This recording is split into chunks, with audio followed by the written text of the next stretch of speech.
Hello guys, welcome back to another video, and today we are going to be going over another story. You guys liked the last one, so I thought I'd bring you another one, and today's story is about a high school party I went to. And you guys are probably wondering, well, what's so special about this party, man? And it's because it was the worst party, I swear to God, I had ever been to, out of the whole time I was in high school. So it's a funny one though, so strap in guys, and I hope you guys enjoy. So on this particular day, I remember walking out of school and I saw my homie Ian talking with Travis. And Travis was like he was like a party type. Like that's what people know him for. And he was really, in my eyes, just a bum. He was constantly asking me for smokes and stuff in high school. And yeah, I personally didn't like the kid.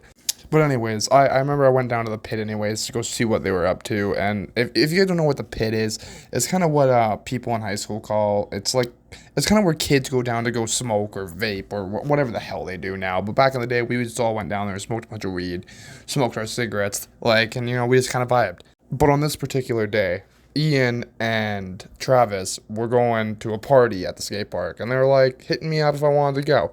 And you know your boy had to go. Like, what high schooler's gonna turn down a high school party? Okay, no, nobody. Like nobody. Come on, guys, get it together. So we all planned that we're all gonna go together. I remember Ian comes with me to my house after school, and Travis decides he's gonna go home, get ready for the party, and me and Ian just decide we're gonna link up. We're gonna link up right now, and we're just gonna head back to my place, and we're gonna set up there.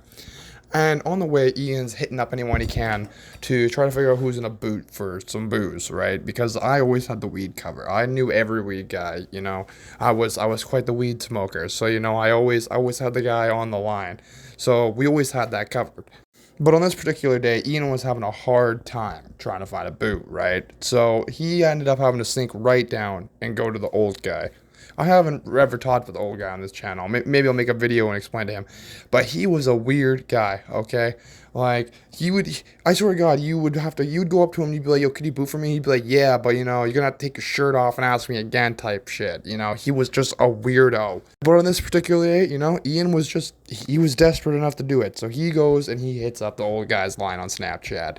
He literally had to go into the unblock list. 'Cause I remember the last time Ian asked this guy to boot for us, he ended up messaging Ian like 100 times. Like, it's a whole nother story that I'll get into another day, guys. But me and Ian end up stopping by my house. We end up smoking a few bowls before we head over to go see this old guy, right? I personally didn't want to go, but Ian was like, dude, you're really going to make me go on my own. And, a real homie don't do that to his homie. So I had to go.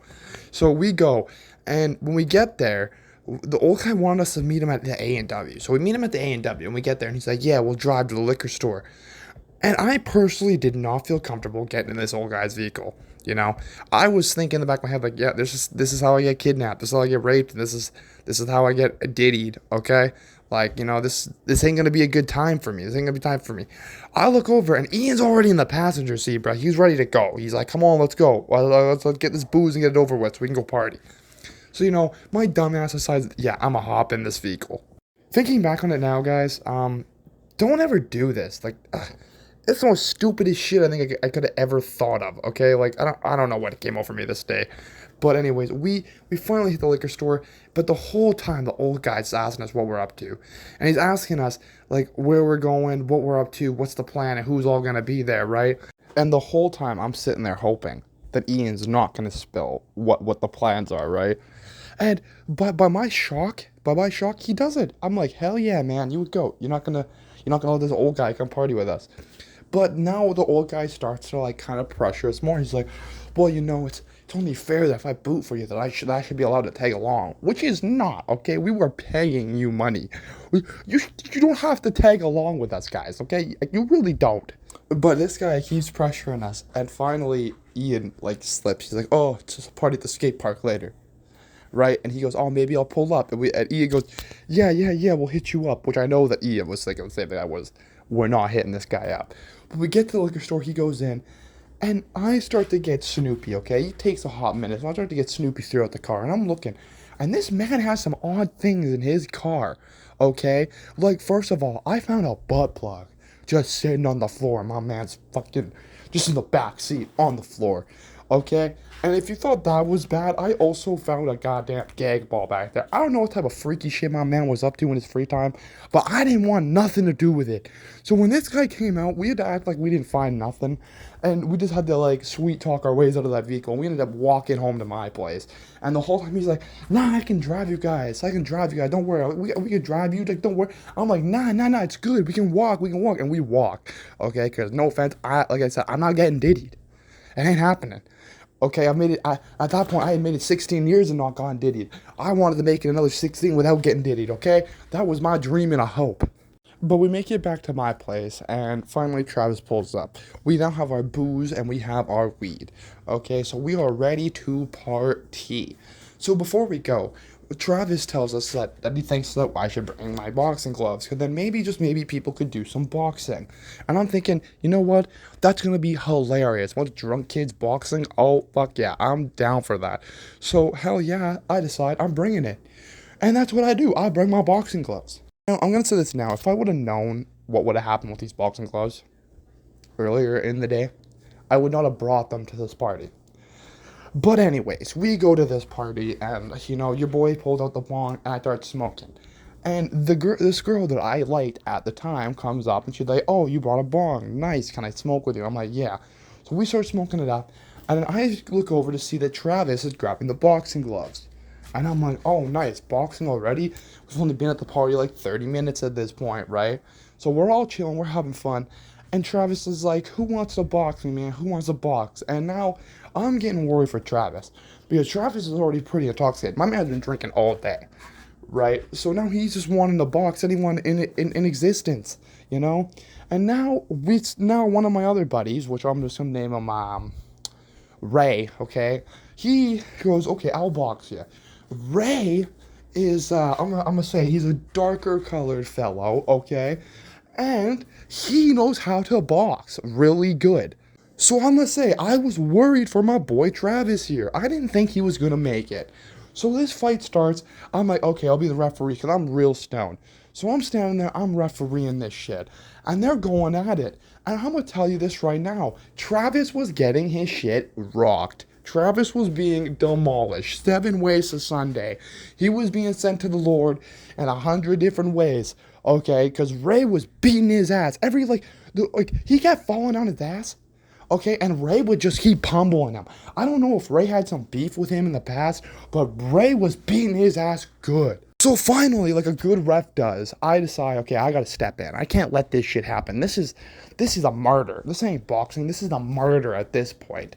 So I do my thing. I pull Ray off, and Travis is heated. Travis is yelling at me for pulling Ray off. He's like, "You know what?" He's like, "You fight me because you won't let Ray fight me." And I'm like, "Okay, fine. All right, Travis, you want to fight me? Let's fight." Okay, I was pretty drunk, pretty stoned at this time, and I'm thinking, okay, I gotta impress this girl. I gotta show her who the big magoon is around here. Okay, and I throw on my gloves. Okay, and I remember Travis comes running up, swings this fist, and I'm thinking to myself, like, oh damn, I think I'm too drunk for this, but I just step out of the way. Nothing fancy. I just take a right step real fast, step out of the way, and he swings so hard, he lands right on his face. And I'm gonna say it. I feel bad about it now because it's a dirty shot, but I did it. I went up and I Conor McGregor at the back of his head. I started pounding that shit, and he just laid there. He was unconscious. I don't know if I made him unconscious from the hits to the back of the head, or if the fall on his face just knocked his ass out. But no matter what, his ass was domed. So, like, soon as I notice this, I start to feel bad, and I go to make sure he's all good, right? Like a good friend does. And not even just like a good friend does, what a good boxer does, okay? But anyways, he wakes up like 20 minutes later. He's fine. He's all good. But I say that's the end of boxing. We don't want another shit show happening. And as soon as I think this, I hear, whoop, whoop. And I know damn well what's going on. I bet you someone probably saw this kid get domed and probably called the cops. And you're probably thinking like, oh, this story seems fake. It's not. It's not. I'm pretty sure I can find some camera footage for this shit. Okay? But anyways, this cop comes walking out the thing, and I'm gonna tell you what I did. I grabbed my bag and I started jolting.